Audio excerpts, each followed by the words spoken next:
Forum Coaching Academy online lecture series. Today we are going to start part 2 of gravitation. Yesterday we have seen part 1 of gravitation, in which we have discussed three kinematical equations. First kinematical equation is V is equal to U plus AT.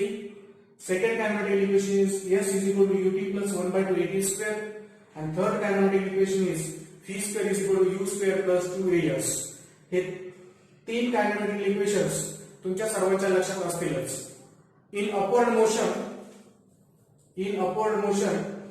acceleration A is equal to minus G and final velocity V is equal to 0. In downward motion acceleration is equal to plus G and initial velocity is equal to 0.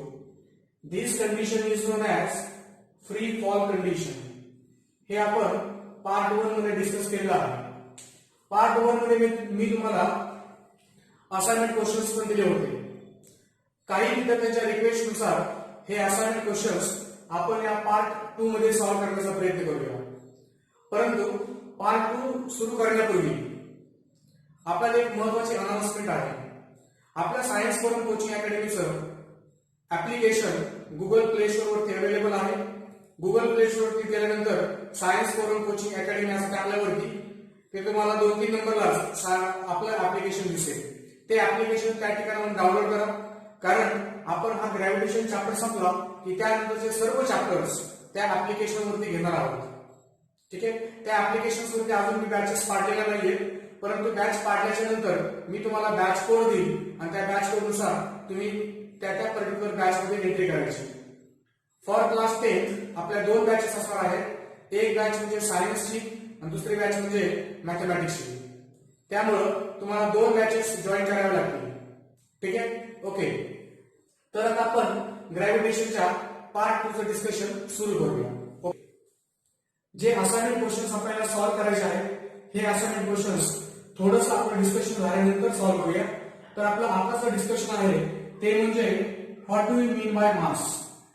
मास काय असतं तुम्हाला सर्वांना माहिती. मास म्हणजे मराठीमध्ये जर सांगायचं झालं तर त्याला आपण वस्तुमान असं म्हणतो. म्हणजे जे आपण केजी मध्ये मोजतो.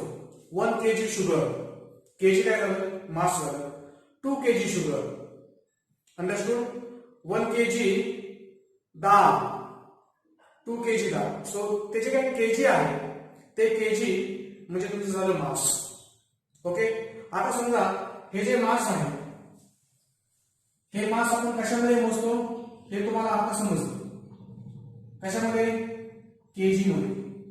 मग केजी जे आहे हे मास कसं युनिट आहे रे, it is SI unit. Okay. आता जर केजी एसआय युनिट असेल तर सीजीएस युनिट कोणतं असेल, तर सीजीएस युनिट हे ग्रॅम असेल. काय असेल, ग्रॅम. आणि आपल्या सर्वांना माहिती 1 kg is equal to 1000 gram. समजलं सर्वांना. So mass is measured in kg, SI unit is kg and CGS unit is a gram.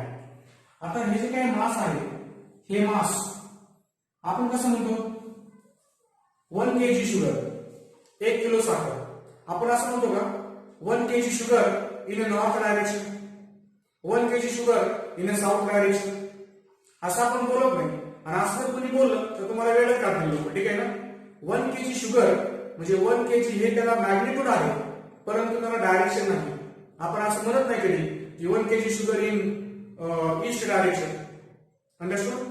म्हणजे ज्या क्वांटिटीला फक्त आणि फक्त मॅग्निट्यूड असतं, ज्या क्वांटिटीला फक्त आणि फक्त मॅग्निट्यूड असतं, त्या क्वांटिटीला आपण काय म्हणतो, scalar quantity. A quantity which has only magnitude but it has not direction. ज्याला डायरेक्शन नसेल आणि मॅग्निट्यूड असेल अशा क्वांटिटीला आपण काय म्हणत असतो, स्केलर क्वांटिटी. मग आता हे जर तुम्हाला समजलं असेल तर मास हे पण काय झालं, mass is also scalar quantity. Mass is also scalar quantity.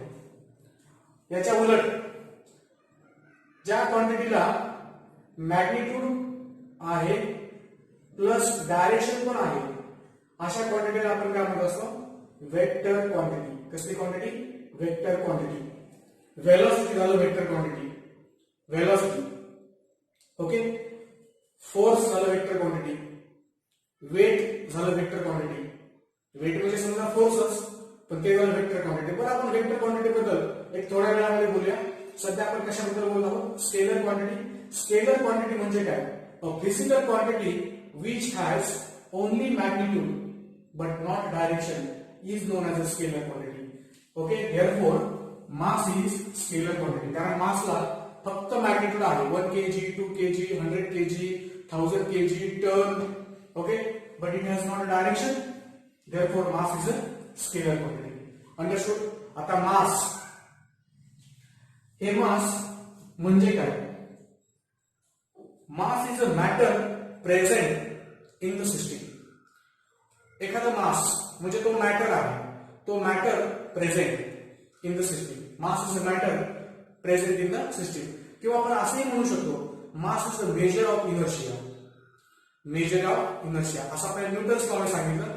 आता हे इनर्शिया म्हणजे काय पहिले तुम्हाला कन्सेप्च्युअली समजलं पाहिजे. ओके, नंतर थेरॉटिकली तुम्ही अभ्यास करणार, पाठ करून तुम्ही ते म्हणजे पाठांतर करणार, पण त्याचा काही जास्त वेळ तुम्हाला कन्सेप्च्युअली यूज नाही होणार. तुम्हाला कन्सेप्च्युअली समजलं की नंतर आपण पाठ केलं तरी पण गोष्टी चालतात. ठीक आहे ना. आता उदाहरणार्थ इनर्शिया म्हणजे काय? समजा हा फॅन आहे, सिलिंग फॅन, आणि या फॅनला 3 पाते आहेत आणि फॅन एकदम जोरामध्ये रोटेट होतोय, फास्ट असा फिरतोय, आणि आपण अचानक जाऊन फॅनचं बटन बंद केलं की तो लगेच जागेवरती स्टॉप होईल का? तो जागेवरती स्टॉप होऊ शकत नाही. मग तो काय करेल तर थोडा वेळ घेईल, ते कमी कमी कमी कमी कमी होत होत होत तो एका जागेवरती पर्टिक्युलरली येईल. ह्या प्रॉपर्टीला आपण इनर्शिया असं म्हणतो. समजलं ना? सो इनर्शिया म्हणजे जडत्व असं मराठीमध्ये म्हणतात. ठीक आहे. So what is mass? Mass is measure of inertia. लक्षात ठेवायचं, कारण आपल्याला ते पेपरमध्ये विचारू शकतात ट्रू ऑर फॉल्स मध्ये. Mass is measure of inertia. True or false? True.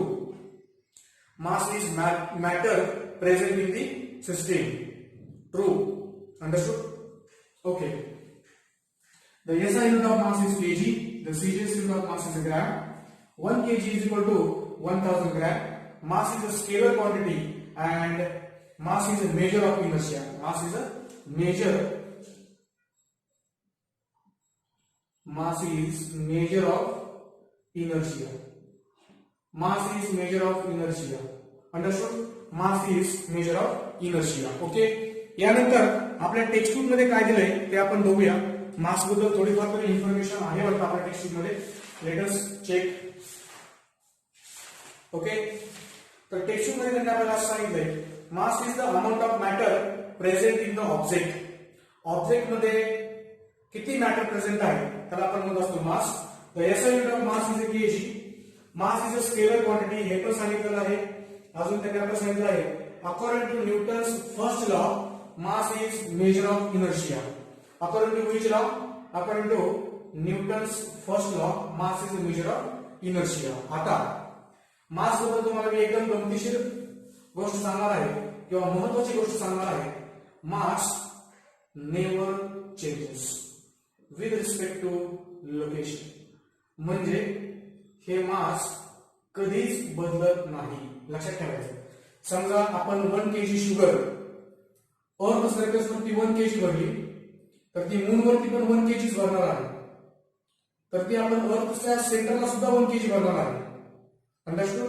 आता तुम्ही म्हणणार सर मास कधीच चेंज होत नाही हे आम्हाला माहित आहे, परंतु यानंतरचा कन्सेप्ट मी तुम्हाला वेट शिकवल्यानंतर एक महत्वाचा इम्पॉर्टंट मल्टिपल चॉईस क्वेश्चन सांगणार आहे की जो मल्टिपल चॉईस क्वेश्चन तुम्हाला नीट JEE सारख्या एक्झामिनेशन्स मध्ये महत्वाचा ठरेल. ठीक आहे. आता या ठिकाणी बघा mass never changes with respect to location. मास कधीच बदलत नाही लोकेशननुसार. आता मास आपण कॅपिटल एम ने पण दाखवतो, स्मॉल एम ने पण दाखवतो, काही फरक पडत नाही. ठीक आहे. So mass of object is represented by capital M और small M. Okay, what we have seen till now, Mass is a matter present in the object. 2 number, mass is a scalar quantity. SI unit of mass is a kg. CGS unit of mass is a gram. Number 5, according to Newton's first law, mass is a measure of inertia. And number 6, and very important, that is, mass never changes with respect to location. Mass कधीच बदलत नाही with respect to location. Understood? Please एवढ्या गोष्टी लक्षात ठेवायच्या. पेपरला 1 by 1 तुम्हाला लिहायचं आहे. पेपरला कधी तुम्हाला मास आणि वेट मधला डिफरन्स विचारला जातो. तर या नंतरचं आपलं डिस्कशन असणार आहे ते म्हणजे वेट. ओके,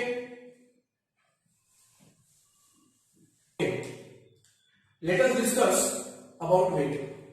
सगळ्यात महत्त्वाचं नंबर 1, वेट कशामध्ये मेजर करतात? वेट म्हणजे वन काइंड ऑफ फोर्स. हे बघा, वेट म्हणजे फोर्स असतो आणि वेट आपण डब्ल्यू ने दाखवतो. कॅपिटल डब्ल्यू ने दाखवा किंवा स्मॉल डब्ल्यू ने दाखवा, कन्सेप्च्युअली अंडरस्टँड होणं महत्त्वाचं आहे. वेट हा फोर्स आहे आणि फोर्स कशामध्ये मोजतात? फोर्स न्यूटन मध्ये मोजतात. Yes, very good. न्यूटन कशामध्ये मोजतो आपण? Force is measured in newton, capital N असं म्हणतो. 5 newton, 10 newton, 15 newton, like that. आता न्यूटन हे वेटचं झालं SI युनिट. कसं युनिट झालं? SI unit. ओके, आता सीजीएस युनिट काय असणार आहे? डाइन. डाइन हे त्याचं सीजीएस युनिट असणार आहे. ओके, सीजीएस युनिट असणार आहे. कोणाचं? फोर्स. आणि वेट म्हणजे फोर्सच आहे, म्हणजे वेटचं सुद्धा जे युनिट असणार आहे ते न्यूटन आहे आणि वेटचं सुद्धा जे सीजीएस युनिट असणार आहे ते डाइन आहे. म्हणजे जरी आपल्याला पेपरला कधी डिफरन्स विचारला तरी पण पहिला डिफरन्स आपला असा होईल, the SI unit of mass is kg and CGS unit is a gram. The SI unit of weight is Newton and CGS unit is a dyne. पहिला point clear. Mass is represented by capital M, weight is represented by capital W, or mass is also represented by small m, weight is also represented by small w. हा काय डिफरन्सचा point होऊ शकत नाही, पण तरी आपल्याला माहित असणं गरजेचं आहे. मग जसं मी तुम्हाला या ठिकाणी 1 kg is equal to 1000 gram असं लिहिलेलं आहे, तसं इथं या दोघांमध्ये सुद्धा काहीतरी रिलेशन असेल. तर ते रिलेशन म्हणजे 1 newton is equal to 10⁵ dyne असं आहे. 10⁵ डाइन. प्लीज हे लक्षात ठेवायचं आपल्याला, महत्वाचं आहे. कधी कधी आपल्याला ते पेपरला फिल इन द ब्लँक्स मध्ये देतील. The SI unit of mass is dash dash dash and SI unit of weight is dash dash dash. समजलं? ओके. किंवा असं देतील, the SI unit of weight is kg. True और false? SI unit of weight is kg का? No. kg कोणाचं SI unit आहे? Mass. The SI unit of weight is newton. Please keep in mind. Okay. आता जसं mass ही scalar quantity आहे तसं weight ही वेक्टर क्वांटिटी आहे. वेट काय आहे? Vector quantity. आता वेक्टर क्वांटिटी आहे म्हटल्यानंतर वेक्टर क्वांटिटीला मॅग्निट्यूड असतं, मॅग्निट्यूड असतं, ऍज वेल ऍज डायरेक्शन पण असतं. समजा आपण एखाद्या बॉडीवरती कोणत्याही प्रकारचा फोर्स लावला तर आपण काय म्हणणार? 5 Newton is applied on the body. त्या बॉडीवरती आपण 5 न्यूटन अप्लाय केला. मग समजा एखादा असा ब्लॉक आहे आणि या ब्लॉकवरती आपण या डायरेक्शन असा फोर्स लावला, म्हणजे त्या फोर्सला पर्टिक्युलर डायरेक्शन आहे. मग आपल्याला असं फोर्सला डायरेक्शन आहे आपल्याला समजते. वेट म्हणजे काय हे पण समजते. मग आता वेटची डायरेक्शन कोणती? वेटची डायरेक्शन डिटरमाइन करणं अत्यंत सोपं आहे. कसं? समजा या अर्थ सरफेस वरती आपण असे उभे आहोत आणि आपल्या हातामध्ये एक दगड आहे. असा दगड आपल्या हातामध्ये आहे, सोडून द्या. खाली गेला तो दगड, कारण त्या दगडाला वेट आहे, त्या स्टोनला वेट आहे, किंवा तो सुद्धा बॉल असेल त्या बॉलला सुद्धा वेट आहे. मग खाली गेला म्हणजे गेला कुठं? कोणत्या डायरेक्शनने चाललाय? अर्थ सरफेसच्या. ओके. आता जर समजा इथे जर आपण एक मोठा होल तयार केला असता, आता या अर्थला आपण एक मोठा होल तयार केला असता सेंटर पर्यंत, तर तो दगड कुठपर्यंत गेला असता? सेंटर पर्यंत गेला असता. म्हणजे का बरं? Due to weight.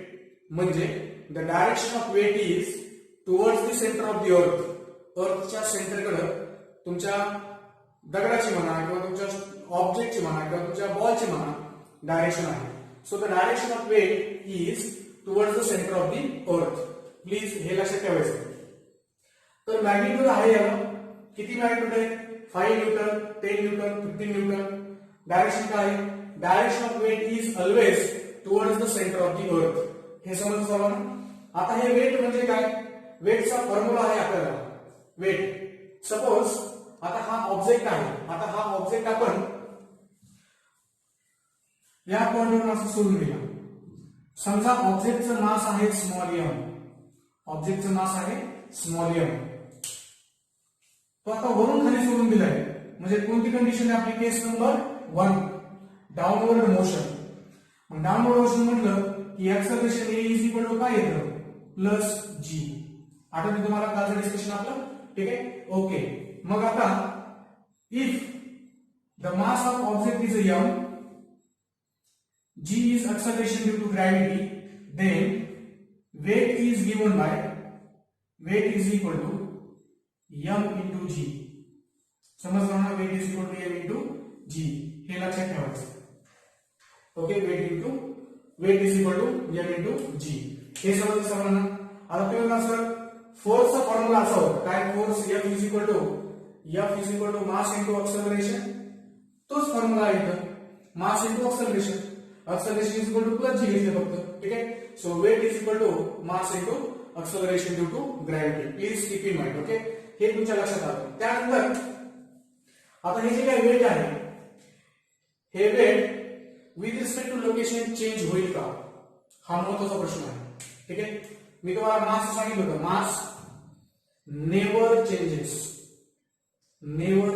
काही झालं तरी मास चेंज होणार नाही. ठीक आहे. मग आता वेट बद्दल काय होईल वेट चेंजेस. का बरं वेट चेंज होईल वेट चेंजेस. आता बघा वेट का चेंज होईल weight is equal to mass into acceleration due to gravity. Mass काय कधी बदलत नाही. मग इथं कोण बदलणार असणार तर इथं एक्सेलरेशन ड्यू टू ग्रॅव्हिटी हे नेहमी बदलत असतं विथ रिस्पेक्ट टू लोकेशन. समजा आपण अर्थ सर्फेसच्या वरती हाईट एच वरती गेलो तर एक्सेलरेशन ड्यू टू ग्रॅव्हिटी कमी होत जाणार आहे आणि खाली डेप्थ मध्ये जरी गेलो तरी सुद्धा एक्सेलरेशन ड्यू टू ग्रॅव्हिटी कमी होत जाणार आहे. हे आपल्या सिलेबस मध्ये आहे ऍक्च्युअली. ठीक आहे. हे आपल्या सिलेबस मध्ये आहे ते तुम्हाला मी पुढे गेल्यानंतर शिकवणारच आहे. तरी पण तुमच्या काल लक्षात आला असेल की कालचा जो आपला प्रॉब्लेम होता स्मॉल जीचा मी तुम्हाला अर्थ सरफेस वरती small g is equal to 9.8 metre per second square घ्यायला सांगितलं होतं आणि दुसरा प्लॅनेट वरती आपलं स्मॉल जी उत्तर किती आलं होतं 0.4 मीटर पर सेकंड स्क्वेअर. तुम्हाला आठवत असेल ते म्हणजे त्यावर तुमच्या हे पण लक्षात आलं असेल की acceleration due to gravity with respect to location change होते. प्लॅनेट टू प्लॅनेट त्याची व्हॅल्यू वेगळी असू शकते. मग या ठिकाणी स्मॉल जी जर बदलत असेल तर वेट पण बदलणार आहे कारण हा दोघांचा गुणाकार आहे. Understood okay. तर आता समजा आपल्याला पेपरला त्यांनी असा क्वेश्चन दिला differentiate between mass and weight. तर तुम्ही काय लिहिणार number 1 mass is measure of inertia, weight is nothing but force by which earth is attracting object. ठीक है. mass is measured in kg किंवा the SI unit of mass is kg, CGS unit is a gram, whereas SI unit of weight is newton and CGS unit is a dyne. 1 kg mass is equal to 1000 gram. 1 newton force is equal to 10 raised to 5 dyne force. Mass is a scalar quantity. Weight is a vector quantity. It means weight has a magnitude as well as direction. The direction of weight is towards the center of the earth. Mass is measure of inertia, right? According to Newton's first law. The value of mass never changes with respect to location, but the value of weight keeps on changing with respect to height, with respect to depth, with respect to planet. Understood? With respect to surface of the planet. म्हणजे कोणत्या planet वरती तो object आहे ते. If small m is the mass of object, then weight of object will be equal to m into g. तर हे discussion तुम्हाला व्यवस्थित समजलं असेलच. आपण आपल्या पुढच्या चॅप्टर मध्ये g चं व्हेरिएशन शिकणार आहोत. तो ऍक्च्युअली आपला ग्रॅव्हिटेशनचा महत्त्वाचा पार्ट आहे. ठीक आहे. या पार्टमध्ये आपण मी तुम्हाला काही विद्यार्थ्यांनी विचारलेले जे काही आपल्या क्लासचे असाइनमेंटचे क्वेश्चन्स होते त्याचं सोल्युशन देतो आणि उद्याच्या पार्टला म्हणजे पार्ट नंबर 3 मध्ये आपण न्यूटन्स ऑफ ग्रॅव्हिटेशन शिकणार आहोत. ऍक्च्युअली न्यूटन्स ऑफ ग्रॅव्हिटेशन पासून हा चॅप्टरचं जे काही इम्पॉर्टन्स आहे हे इम्पॉर्टन्स वाढत आहे. ठीक आहे, तर यानंतर आपण असाइनमेंट पाहूया. नाव read the first assignment question. Okay, a body is released from the top of building of a height 19.6 meter. Find the velocity with which body hits the ground. Okay, तर हा आपला फर्स्ट असाइनमेंट क्वेश्चन आहे. तर या question मध्ये काय दिलं बघा, a body is released from the top of a building of height 19.6 meter. Suppose he building आहे आणि ही आहे बिल्डिंगची हाईट. ही आहे बिल्डिंगची height. So height of a building is equal to displacement. तुम्ही फर्स्ट पार्ट बघितला नसेल तर तो प्लीज बघून घ्या, त्यामध्ये मी हे पूर्ण केसेस डिस्कस केले आहे. This height will be equal to 19.6 meter. Body is released from the top of building. वरून आपण सोडून दिली या पॉइंट पासून बॉडी सोडून दिली म्हणजे initial velocity will be equal to 0 metre per second आणि acceleration due to gravity will be equal to plus g. So this problem comes under free fall condition. Free fall condition. तुमच्या लगेच लक्षात आला असेल, this problem comes under free fall condition. या टाइपचा problem आपण काल पण सॉल्व्ह केला आहे. ठीक आहे. Find the velocity with which body hits the ground. म्हणजे ग्राउंडवर बॉडी पडल्यानंतर किती व्हेलॉसिटी पडते ते आपल्याला लिहायचं आहे. So first of all, let us write given data.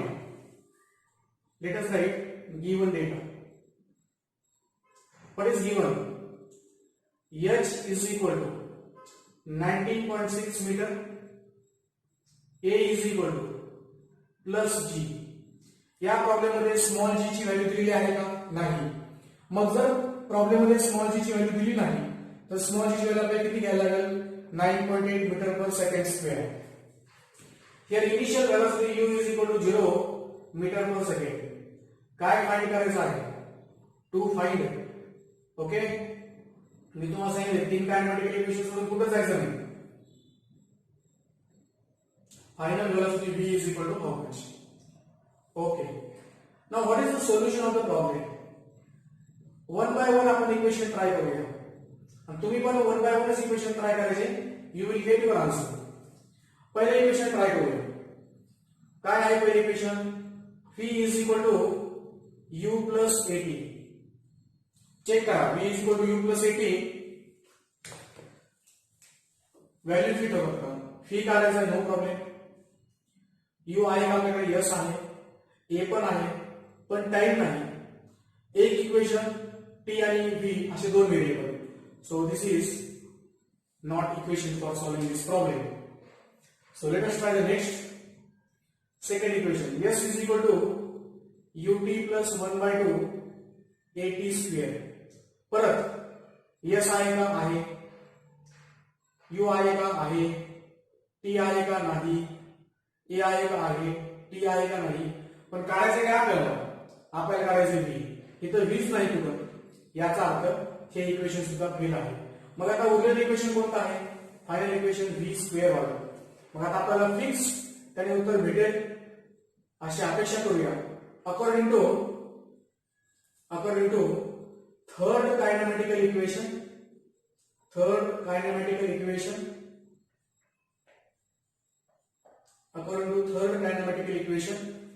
काय आहे इक्वेशन तुमचं? v square is equal to u square plus 2as. Now put the value.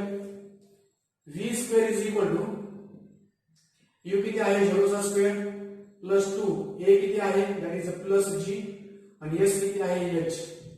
Therefore v square is equal to 0 चा square 0 plus 2 into what is the small g? 9.8. and what is height? Height is 19.6. Understood?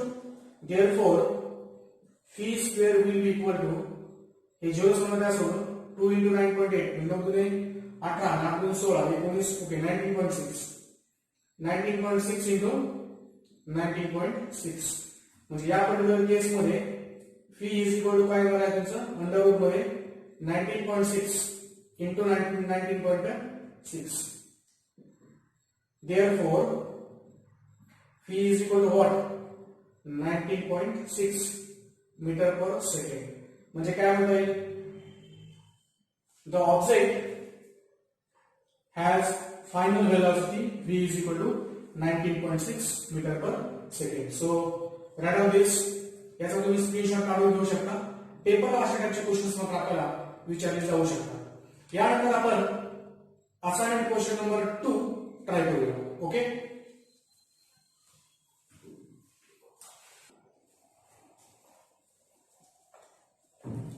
let us read assignment question number 2 a ball falls off a table and reaches the ground in 1 second assuming small g is equal to 10 meter per second square calculate its speed on reaching the ground and the height of the table very simple right okay बघा 2 नंबरचा question व्यवस्थित समजून घ्यायचा प्रयत्न करा स्क्रीनवरती question आहे तो question सारखा वाचा तुम्ही एक काम करायचं नेहमी प्रॉब्लेम सॉल्व्ह करत असताना तो क्वेश्चन 2 वेळेस वाचायचा आणि त्या क्वेश्चन्सला अंडरलाईन करून घ्यायचं आणि मग गिव्हन डेटा लिहिण्याचा प्रयत्न करायचा बघा त्यांनी काय दिलं आपल्याला ball falls off a table समजा या ठिकाणी हा टेबल आहे ओके या ठिकाणी आहे table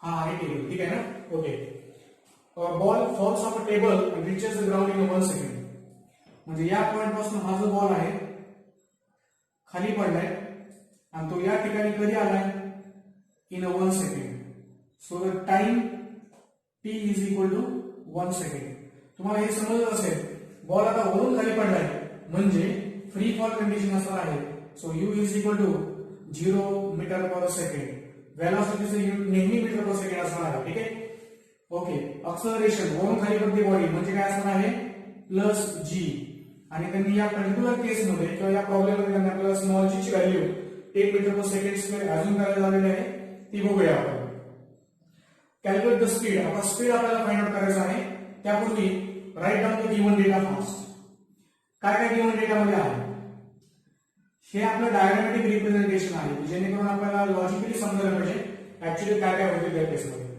calculate the speed on reaching the ground खाली किती स्पीडने तो धडकतोय किंवा किती स्पीडने तो हिट करतोय so first we have to find out v is equal to how much okay number 2 त्यांनी आपल्याला विचारलेलं आहे height of the table height म्हणजे पर्टिक्युलरली त्यांनी आपल्याला डिस्प्लेसमेंट विचारलेलं आहे is equal to how much understood okay so this is to find out this is not a given this is we have to find this is we have to find right given data तर हा आहे sir ठीक आहे ना so given data काय आहे तो पण आपण साइडला लिहून घेऊ गिवन डेटा काय आहे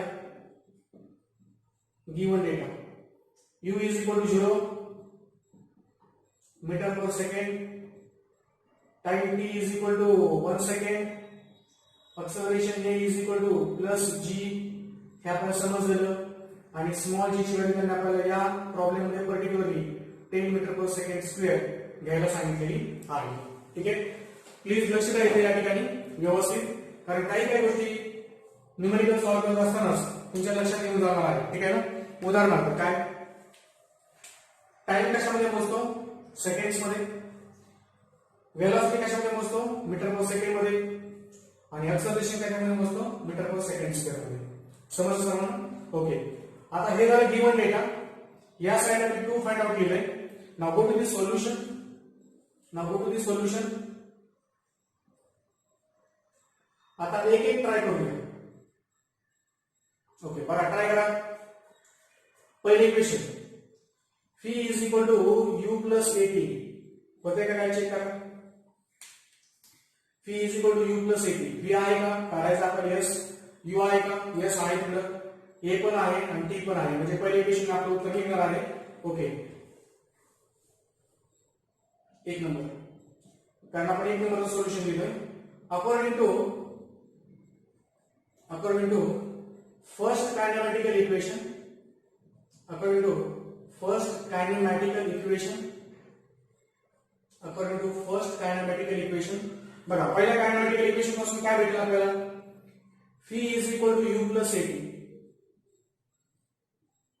म्हणून phi is equal to u plus a की क्या है, a is a plus g into t, therefore phi is equal to u की क्या है चेक करा, कारण टेबल वरून बॉल खाली पडतोय म्हणजे फ्री फॉल कंडिशन झाली, म्हणजे u is equal to 0 plus plus a is a plus आणि g ची व्हॅल्यू काय दिली आपल्याला या पॉइंट या चॅप्टर सॉरी या न्यूमेरिकल मध्ये 10 into टाइम किती दिला तिथे बरोबर चेक करा 1 second, and therefore final speed is equal to 10 meter per second. So final velocity will be 10 meter per second. Understood? So this is the velocity of a ball with which it strikes the surface, or with which it hits the surface. So this is the velocity of a ball, final velocity. Understood? So now हे तुमच्या लक्षात आलं. आता आपल्याला काय करायचं आहे, s ची व्हॅल्यू काढायची आहे.